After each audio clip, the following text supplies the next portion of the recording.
I woke up in a stranger's body. One moment, I was a delivery guy getting hit by a car. The next, I was lying in a tiny mud house in some ancient empire called Great Qian. The guy whose body I took over had my same name, Sun Jian. Poor bastard was a failed scholar. His fiancée ran off with his cousin, his parents died in a famine, and he hadn't eaten in 5 days. Nobody in the village cared if he lived or died. Then I heard banging and shouting outside. They're giving out wives. Come to the village entrance. I dragged myself out and followed the other young men. At the entrance, officers were guarding a group of women in ragged clothes. The lead officer hit a gong and explained. The empire was at war and needed more people born, so every unmarried man had to pick a wife. The villagers got excited until the officer added the price. 50 caddies of grain per month for each wife. In a world of war and famine, that was basically a death sentence. People barely earned enough to feed themselves. Everyone tried to leave, but the soldiers drew their swords. Take a wife or get sent to the front lines, so we had no choice. I was looking over the women, trying to decide, when a voice popped into my head. Some kind of system activated, an affection system. It showed me 3 names: Zhou Wan'er, a captured princess from the enemy empire; Gu Zijian, a rebel general; Chu Qingqing, a fallen noble lady. Each had a small number of affection points toward me already. The system had a shop, rewards for raising affection, and warnings if affection dropped too low. I pointed at all 3. I'll take her, and her. Everyone went quiet. The other villagers could barely handle choosing one, and here I was picking 3 who looked too delicate for farm work. Zhou Wan'er's affection immediately dropped. I could feel her glaring at me, silently promising revenge once she got back to her empire. Then Sun Hao, a scarred bully from the village, slapped my shoulder and mocked me. 3 wives meant 150 caddies of grain a month. He said I'd never manage it. The crowd laughed along. I kept calm and turned to the officers instead. You said the more the better, right? Is this man trying to stop me? The officers scolded Sun Hao, and he backed off, furious. When the selection ended, the officer warned us, pay the grain in 1 month, or get sent to war. The villagers sneered at me, calling me a fool who'd be dead within a month. I just smiled and waved to the 3 women. Ladies, let's go home. They looked at each other with complicated expressions and followed me. We walked back through the village with everyone pointing and whispering. I didn't care. When we got to my house, I felt embarrassed. The place was a dump. Barely any furniture, crumbling walls. Chu Qingqing surprised me. She said she was grateful, that without me she would have been sold as a servant or worse. She didn't mind the shabby house at all. My system dinged. Her affection jumped up by 5 points. Zhou Wan'er and Gu Zijian stayed quiet, but I could tell they understood things could have been much worse for them too. Then Zhou Wan'er's stomach growled loudly. She turned red. They hadn't eaten in over a day. I told them to sit down and I'd cook something. But when I got to the kitchen, the rice jar was completely empty. Not a single grain. I panicked for a second. I just promised them food and had nothing. Then I remembered the system. Chu Qingqing's affection had hit 10 points, enough for a reward. I picked the food category and got 50 packs of instant noodles, 100 pounds of rice, and a barrel of oil. It all appeared out of thin air. I couldn't stop grinning. I boiled water and made a big pot of instant noodles. When the 3 women saw it, they were shocked. They had expected thin porridge at best. Chu Qingqing called me husband and asked what the food was. Zhou Wan'er, a princess who had tasted the finest dishes in her empire, took 1 bite and couldn't hold back. She said it was the most amazing thing she'd ever eaten, then blushed when she realized she'd lost her royal composure. Gu Zijian liked it just as much. I told them to eat as much as they wanted. After the meal, I took care of the cleanup and small things, and my affection points went up a little more. Even Zhou Wan'er's score climbed by 2, which meant she wasn't thinking about killing me anymore. That was a relief. When night came, I had a problem. 1 bed, for people. I didn't want to say anything awkward and lose affection points. Zhou Wan'er spoke first and claimed the bed. Gu Zijian said she'd sleep on the floor. Chu Qingqing blushed and started to say something, but then someone banged on the door. It was Sun Hao, the scarred bully from earlier. He was holding a bag of old, moldy grain and pretending to be generous. I cut the act short. Just say what you really want. His fake smile disappeared. He told me straight. He wanted to trade that bag of rotten rice for a night with my most beautiful wife. I laughed in Sun Hao's face. He actually thought he could trade half a bag of moldy rice for a night with one of my wives. What a joke. He took my laugh the wrong way and thought I agreed. He reached for my hand, babbling about being gentle. I shoved him back hard. Get lost. You're disgusting. He stood frozen for a moment. Then his face went dark. He grabbed a wooden stick and swung it at my head. Before I could react, Gu Zijian flew out from behind the door, caught the stick mid-swing with one hand, and stared him down. Sun Hao pulled with everything he had, but couldn't budge it.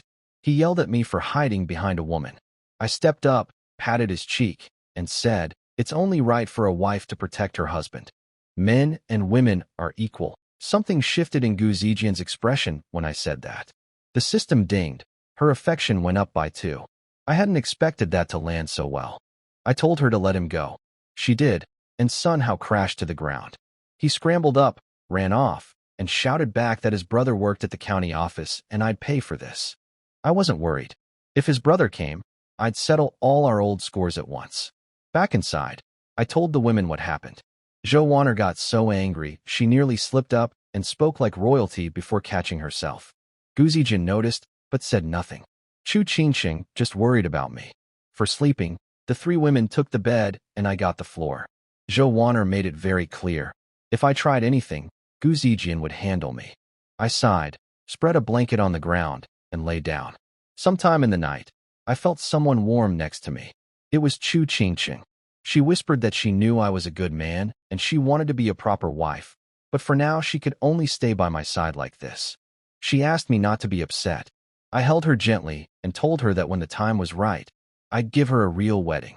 She started crying and said meeting me was the greatest blessing of her life. My system went off. Her affection jumped by 10 points. A new reward unlocked. I asked her about her past. She told me she came from a wealthy silk trading family in Jiangnan. They refused to work with corrupt officials, so the whole family, over 100 people, was framed and thrown in prison. Everyone died except her. A mysterious person had rescued her just in time.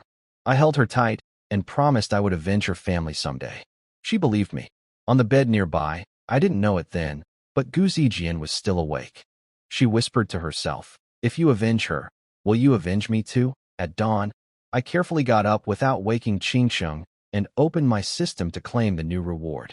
But before I could, someone pounded on the door shouting, "Something terrible has happened."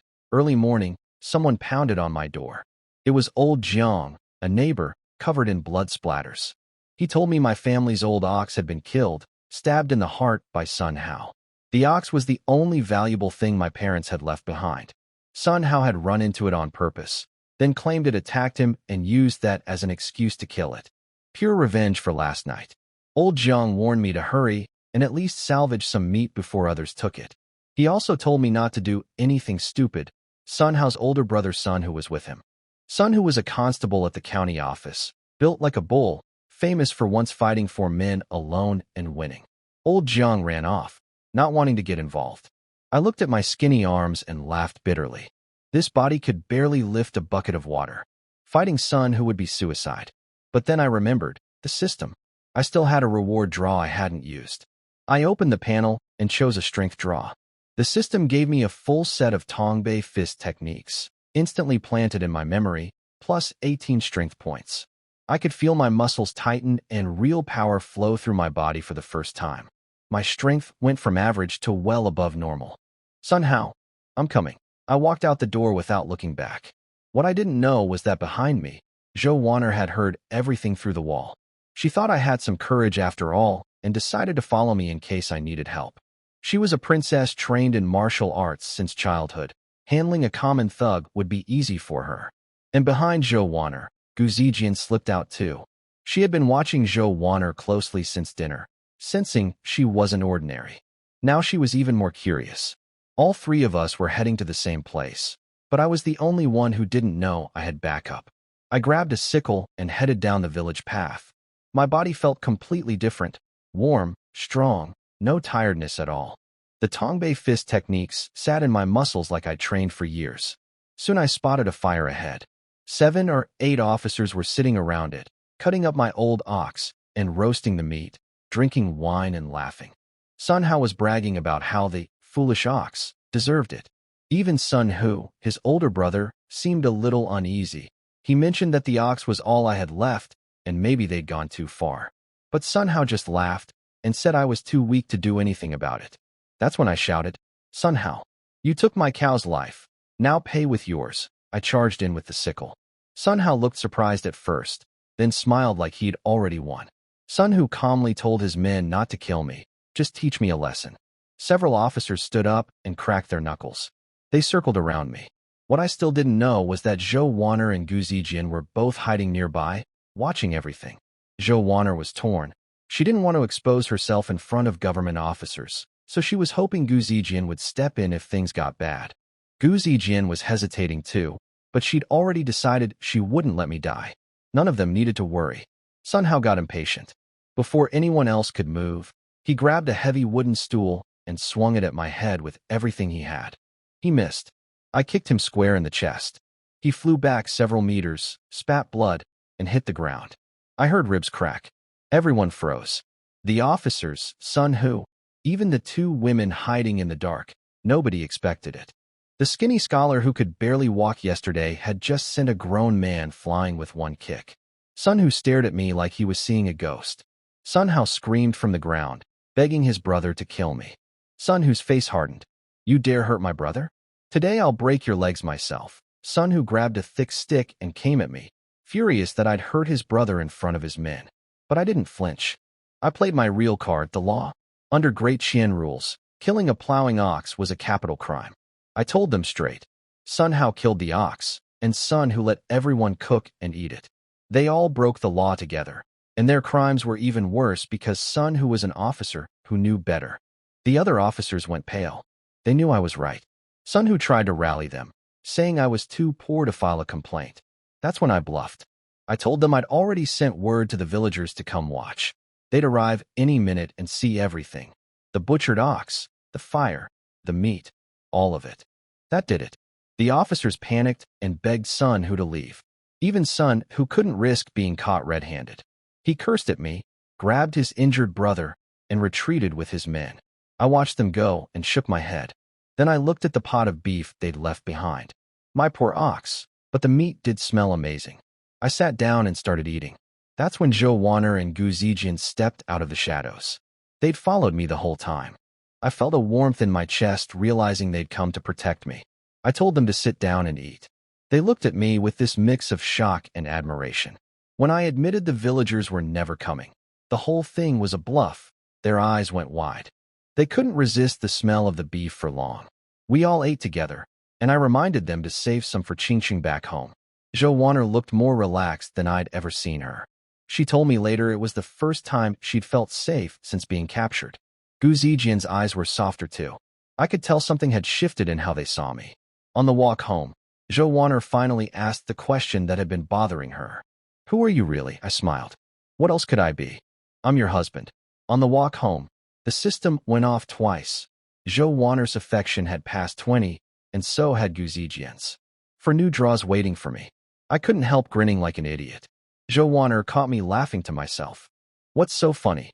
"Nothing. Just thought of a clever plan." Back at the house, Chu Qingcheng threw her arms around me, crying, asking if I was hurt. I told her everything and calmed her down. All three women were worried about what Sun Hu might do next. I laid it out for them. Sun Hu wouldn't dare use the ox as an excuse. That would only expose his own crimes. He wasn't stupid. The real trouble would come during grain collection at the start of next month. That got Chu Qingxing pacing.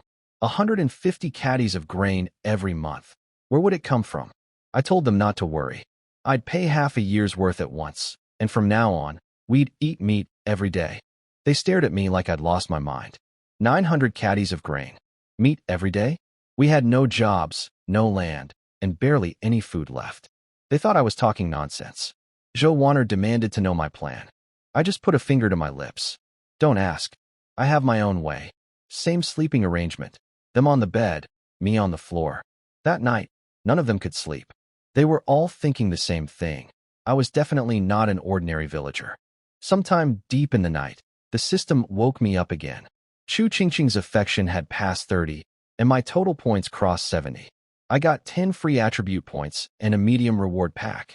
I opened my eyes and found Qingqing crouching beside me, pulling the blanket over my shoulders. I put my arm around her waist without thinking. She gasped softly, her face inches from mine. I could smell something sweet and warm. My heart raced, but I held myself back. It wasn't the right time. I kissed her on the cheek and told her to go back to sleep.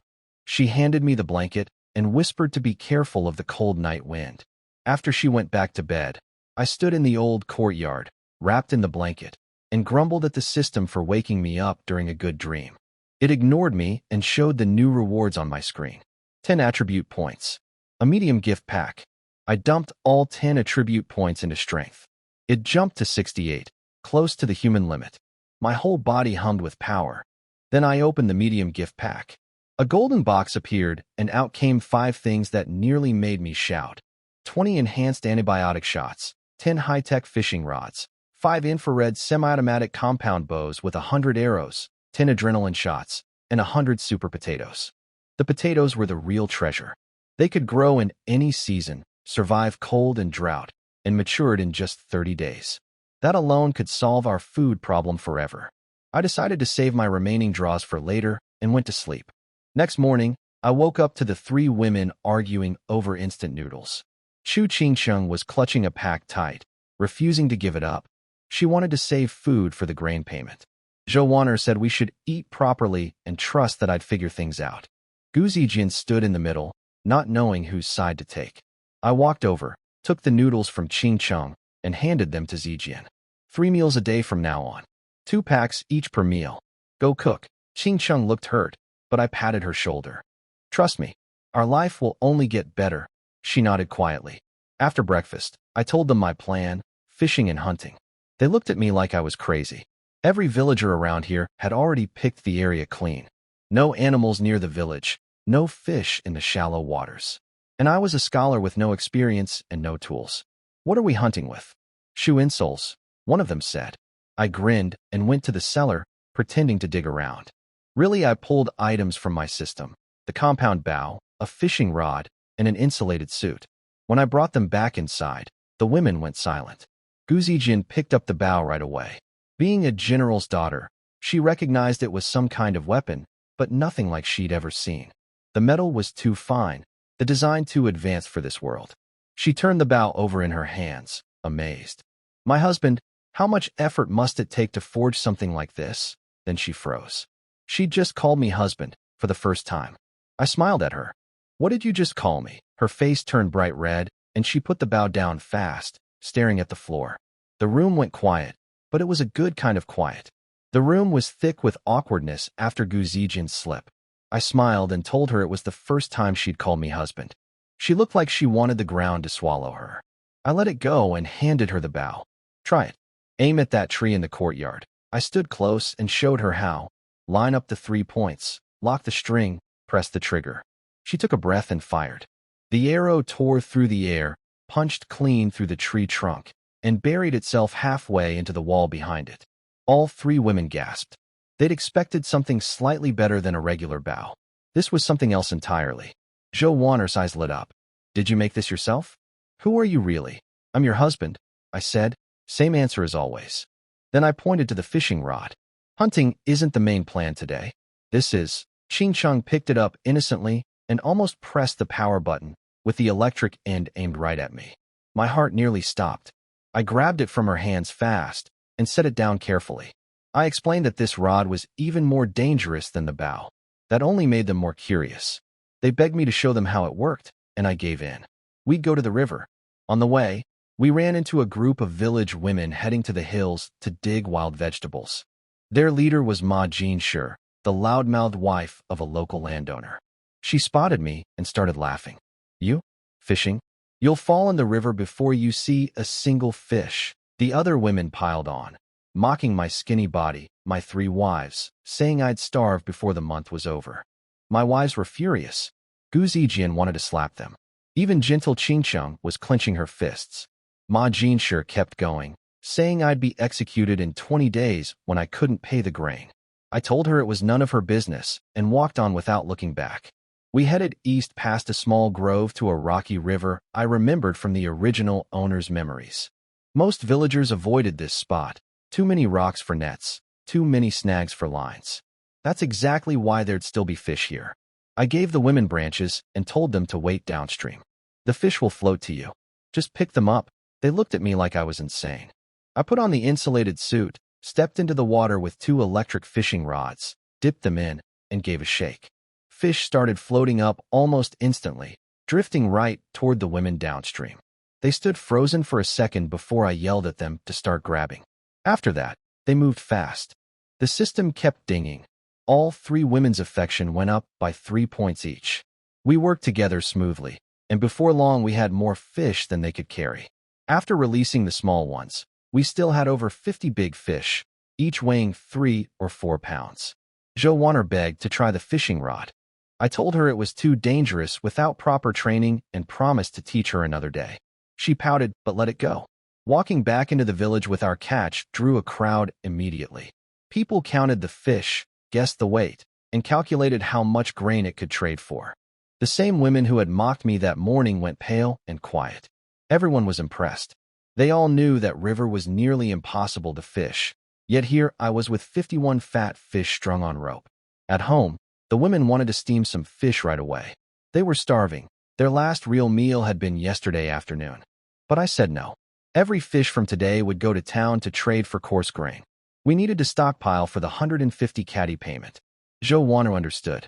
She looked relieved that I was planning ahead, even if it meant going hungry a little longer. Guzijin backed me up. Don't worry, our husband has his reasons. I tapped her nose playfully. You're the clever one. Her face turned bright red, and she spun away, too flustered to look at me. I explained my thinking to the women. Bringing home 50 fish was like hanging a sign saying, "We have food." In starving times, that's asking for trouble. We needed to trade the fish for coarse grain fast, then give that grain away to landless villagers in exchange for their labor clearing wild fields. Joanna jumped in excitedly. You're building followers to fight Sun Hu. I shot that down. Feeding someone once doesn't buy loyalty. People are selfish. They won't risk their lives for a bowl of grain. My real plan was simpler. Feed them, and they work the land for us. I already had seeds. I just needed hands and fields. The women pointed out that all the good land was taken. Only dry hillsides were left where nothing grew. I told them to trust me. Then I gave everyone their jobs. Gu Zijian would take the compound Bao into the mountains to hunt, and on her way back through the village, announced that anyone without land could come to our house for free meals. Chu Qingsheng would find Old Jiang and take the fish to town for grain. Old Jiang had connections at the county office, so nobody would rob them on the road. I told her to take the main road so everyone could see us trading fish, not hoarding food. Joanna looked at me eagerly. What about me? I patted her head. She shook it off, but I didn't mind. She's a princess. These things take time. You stay home with me. We're growing seedlings. I took her down to the cellar where I'd stored the super potatoes. She stared at the big, dirt-covered lumps. What are these? Potatoes? She blinked. What's a potato? I forgot. Potatoes hadn't been introduced to this land yet. Even the best farmers wouldn't recognize them. I explained that they were a crop, filling like grain, but much faster to grow and with huge yields. You could steam, roast, or fry them. Her eyes went wide. After days of living with me, she'd stopped doubting my strange claims. Too many impossible things had already turned out to be real. I showed her what to do. Wrap the potatoes in wet mud, wait for sprouts, cut each one into pieces, then plant them in the ground. Joanna and I spent the afternoon wrapping 91 potatoes in wet mud for sprouting. I set 9 aside and told her to steam them so everyone could taste them later. By evening, Gu Zijian came back loaded. 3 wild rabbits, 2 mountain chickens, and a gray lynx. A week's worth of hunting done in one afternoon with that compound Bao. Villagers and refugees trailed behind her all the way to our door, swallowing hard at the sight of the game. She walked in, smelled the potatoes, and rushed to the kitchen. I handed her one fresh from the steamer. Joanna was already nibbling on hers, happily explaining what a potato was. Zijian took a bite and looked like she might cry from how good it tasted. I watched them eat and felt content. Outside, dozens of hungry people were already gathering at our wall. My plan was working. Word had spread. Then the shouting started. Old Jiang came stumbling through the crowd, limping, covered in dust and bruises. My stomach dropped before he even spoke. Son who stopped us on the road back from town. He said the fish were stolen. He took Chu Qingsheng to the government office for questioning. My blood went cold. I grabbed Old Jiang's collar. He swore he tried to stop them, but couldn't. His uncle at the office didn't have enough power, and Sun Hu outranked him. This was revenge. Pure and simple. I'd humiliated Sun Hu, broken his brother's ribs, and now he hit me where it hurt most, my wife. I said I was going to the government office immediately. Zhou Wanna stepped in front of me. You can't go. Gu Zijian volunteered to come with me and fight. But Wanna held firm. Think. Sun Hu took her in broad daylight on purpose. He set a trap. He wants you to rush in. If you go now, you walk straight into it. That stopped me cold. She was right. I'd almost charged in blind. I looked at her. This princess in plain clothes, usually lazy and carefree, but sharp when it mattered. She might have just saved me. She also called me husband. All three of them had now. But Qingqing was still locked up somewhere. I pushed the warm feeling aside and started thinking. Really thinking. I needed a plan, not fists, not anger. A real plan. Gu Zijian paced back and forth. Zhou Wanna put a hand on her shoulder and said quietly, "Don't worry. Our husband isn't an ordinary man. He'll find a way." I thought through my options. Fighting my way into the government office was impossible. Even if the system maxed out my strength, there were hundreds of guards inside and thousands of city soldiers nearby. One man against all of them was suicide. I asked the system for mind control spells or anything to trick the officials. Nothing. The system didn't carry that kind of thing. I was stuck until I overheard Zhou Wanner talking with Old Jiang outside. Old Jiang was explaining why Sun Hu was so bold. The county magistrate's wife had fallen seriously ill, bitten by something. The wound had festered, high fever, unconscious. The magistrate had handed all his duties to the deputy and the clerk. That clerk was Sun Hu's godfather. They were protecting each other, taking bribes, doing whatever they wanted. Going to the office meant walking into their territory. Then it hit me. Festering wound. Persistent fever. Weak pulse. That was a bacterial infection. I had enhanced antibiotics in my system inventory. I rushed outside and grabbed Old Jiang. What exactly is wrong with the magistrate's wife? He confirmed everything. High fever, unconscious. Doctors said there was no hope. I felt a surge of excitement. This was my way in. I told Old Jiang I needed one more favor. Take me to the city tonight. Get his uncle to arrange a meeting with the county magistrate. I could cure his wife. If I failed, I'd stake my life on it. Old Jiang stared at me like I'd gone mad. Zhou Wanna looked shocked too. She didn't know I had medical knowledge. I told them there was no time to explain. Qingqing's life depended on this. Zhou Wanner insisted on coming. Gu Zijian grabbed her sword and said she'd come too. The roads were dangerous at night. I thought about it and agreed. Leaving them home alone wasn't safe either. Old Jiang borrowed a donkey cart from the village chief, and we set off into the dark.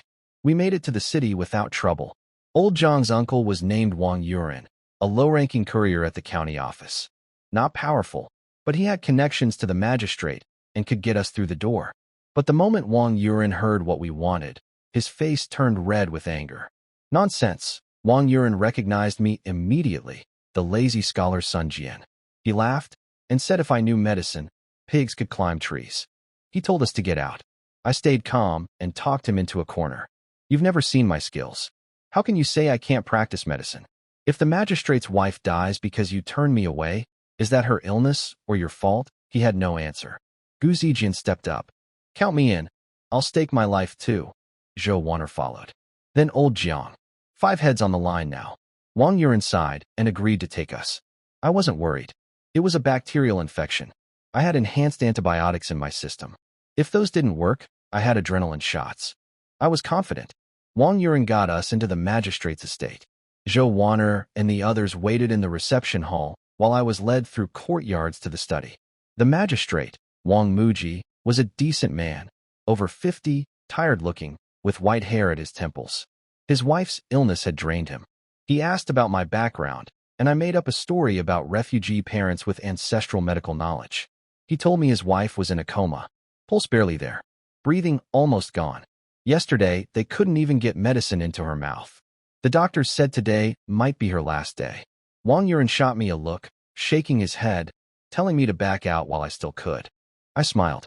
If you trust me, I can try.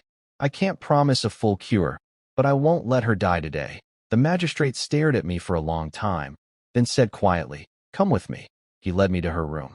Even though I was prepared, the sight hit me hard. The woman on the bed was barely alive, skin gray, body cooling, pulse so faint I could hardly find it. This wasn't treating a patient. This was pulling someone back from death's door. She was worse than I expected. Antibiotics alone wouldn't be enough. I needed the adrenaline too. If I'd arrived an hour later, nothing would have saved her. I had a problem though. I couldn't just pull out a syringe and inject her. This was an era with strict rules about men and women, where even doctors worked through silk curtains. I needed a performance. I started pinching my fingers together and muttering like I was doing some kind of divination. Magistrate Wang and Wang Yuan stared at me, confused, probably thinking I was a fraud. I let them sweat for a while, then sighed dramatically. There's a glimmer of hope. But to save your wife, I must exchange 10 years of my own life. That hit exactly the way I wanted. Magistrate Wang trembled, bowed deeply, and called me a divine doctor. He promised to give me anything I asked for. I told him the treatment required special acupuncture and asked him to lift his wife's clothing slightly, covered by a thin veil for modesty. He agreed without hesitation. I pulled out the syringes, transparent, with measurement marks and clear liquid inside. Their eyes went wide. I called them ancestral soul recovery needles and told everyone to stay quiet. I injected small doses into her limbs first to prepare her body. Then I took out the enhanced adrenaline and enhanced antibiotics and injected them into her outer thigh. Done. I sat down and picked up a cup of tea. In less than 1 incense stick's time, she'll wake up. Magistrate Wang looked at me like I was either a miracle worker or a madman. Wang Yuan was drenched in sweat, regretting he'd ever brought me here. I told the magistrate to call his 3 household doctors to check her pulse when the incense burned out. He did. The incense finished. The 3 doctors took turns at her wrist. Their faces told the whole story. They walked in looking down on me, some young nobody. Then they felt her pulse, and their eyes went wide, sweat pouring down their faces. They knew better than anyone how close to death she'd been just minutes ago. The 3 doctors confirmed it. Her pulse was getting stronger, her breathing steadier. This wasn't a dying woman's last gasp. She was actually recovering. Magistrate Wang rushed to the bedside and checked her pulse himself. When he felt it, his whole face changed. He turned to me and dropped to one knee, fists clasped. "Please, benefactor, accept my bow." I tried to stop him. "You're a magistrate. I'm a commoner. You can't do this." He wouldn't listen. "There's no rank between us now. You saved my wife. She is my life. Saving her is saving me." Wang Yuan jumped in with praise too, calling me a divine doctor, acting like he'd been on my side all along. I gave him a look, but let it go. They wanted to throw a dinner, keep talking, keep flattering. But I had no time for that. Ching was still locked up. When the mood felt right, I told Magistrate Wang everything. How Sun, who killed my ox, framed us for stealing fish, and dragged my wife to prison. All of it. The magistrate's face went dark with anger. He'd heard rumors about Sun Hu's corruption before, but never had proof. Now he had a reason to act. He didn't even bother calling witnesses. He grabbed a few guards, and we headed straight to the prison. We marched through the dungeon corridors. I could hear Sun Hu's voice inside before we even reached the cell. I called out, "Let's see how you try to kill me now." Sun Hu looked up and saw me standing at the cell door with the magistrate himself and guards already unlocking it. Ching heard my voice. Tears filled her eyes. While Sun Hu was frozen in shock, she kicked him hard between the legs. He doubled over screaming, and she ran straight into my arms. Ching collapsed into my arms, shaking, crying like a wounded animal. I held her tight and told her it was over. Magistrate Wang turned on Sun Hu with a face red from fury. Sun Hu scrambled to his knees, stammering about misunderstandings. The magistrate wasn't having it. He'd seen the dungeon scene with his own eyes. He ordered his guards to restrain Sun Hu. Sun Hu pointed at me screaming that I'd set him up. But when Magistrate Wang called for his men, Sun Hu's fight drained out of him. He knew the ranks. He was 9th. The magistrate was 7th. Resisting meant death. Then I stepped forward. Sun Hu mocked me, a commoner daring to speak in front of officials. I turned to the magistrate and asked for 10 minutes before sentencing. Sun Hu laughed. A peasant giving orders to a magistrate? Impossible. Magistrate Wang bowed to me. Please go ahead, sir. Sun Hu's jaw dropped. His brain couldn't process what he was seeing. I crouched down and slapped him across the face. Hard. A red handprint burned into his cheek, blood dripping from his mouth. That woke him up. This wasn't a dream. Not so proud now? I slapped him again. And again. One for every time he'd bullied the old Sun Jian. One for every scheme against my family. Each hit was controlled, painful enough to reach the bone, not enough to knock him out. I wanted him awake for all of it. Then I turned to Qingqing. Watch closely. Your husband is settling the score for you. I kicked Sun Hu in the stomach. He flew out of the guard's grip, flipped through the air, hit the wall, and passed out cold. I realized I might have gone too far in front of the magistrate. Sorry, Lord Wang. I couldn't hold back. The magistrate turned casually to Wang Yuren. Did you see anything? Nothing at all. The criminal must have tripped. I felt a wave of gratitude toward these two old men. Then I pulled Qingqing close again. She leaned into me softly, and for the first time since arriving in this world, everything felt right. Magistrate Wang ordered a full investigation into Sun Hu's crimes and handed the case to the county magistrate. Wang Yuren looked grateful. This kind of important task had never been given to him before. I told the magistrate I wanted to leave with my wife. He insisted on a banquet, but I declined. He ordered fine horses and guards to escort us home, then gave Wang Yuren a knowing look. We ended up at Wang Yuren's house instead of the inn. When we walked in, Gu Zijian and Zhou Wan'er were there waiting, pacing with worry. Wang Yuren had sent people to bring them over from the inn while we were at the dungeon. The moment Zijian saw me, her eyes went red and she rushed forward, hugging me, checking for injuries. Zhou Wan'er stayed calmer on the outside but held Qingqing's hand tightly, asking if she was hurt. What surprised everyone was Wang Yuren's attitude. Hours earlier, he'd looked down on me and nearly thrown us out. Now he was calling me, sir, bowing, offering us his best room and hot water for foot baths. Old Jiang stood there with his mouth hanging open. In the room, the women wanted answers. Gu Zijian asked how I'd gotten Qingqing out. Zhou Wan'er wanted to know why the magistrate treated me like a guest of honor. Qingqing figured it out herself. The magistrate's wife was dying. No doctor could save her. You cured her, and in exchange, you asked him to free me from the dungeon. She grabbed my hand, eyes shining. You know so much, even medicine. Are you really just an ordinary commoner? I teased Zhou Wan'er a bit about how much she seemed to know about politics and government for a simple village woman. She turned red and stammered that she'd just heard things from others. I smiled and let it go. I knew exactly who she was, but exposing her secret would only push her away. Keeping quiet was the better move. Qingqing grabbed my hand and called me amazing. I got a little shy and changed the subject. As long as you're safe, that's all that matters. I kicked off my shoes and started getting ready for bed, even took my shirt off. The room went silent. Qingqing and Zijian stared at the floor, faces burning red. Zhou Wan'er slapped her hands over her eyes. What are you doing? I shrugged. The bed is big enough for 4. We're legally married. What's the problem? Wan'er refused. She pulled Zijian's arm and said they'd sleep on the floor. Zijian went along with it, though I could tell she wouldn't have minded sharing the bed if I'd pushed a little harder. Wan'er ran to the next room, grabbed some blankets, spread them on the ground, and announced that she and Zijian would sleep there while I shared the bed with Qingqing. Qingqing turned red from her ears to her neck. I thought about it for a second, then stood up and put my clothes back on. Forget it. You 3 take the bed. I'll sleep on the floor. They all froze. Qingqing whispered that I should take the bed since I'd had such a hard day. She even offered to sleep on the ground with the other 2 if I didn't want her there. When have I ever disliked you? I told her. We settled in. I took the floor again. That night, each of the women lay awake with their own thoughts. Zhou Wan'er was thinking about how to get back to the great Zhou Empire 600 miles away and realizing I might be the only person who could help her. Gu Zijian was wondering if she should fully commit to me, hoping I could help clear her family's name from the rebel label.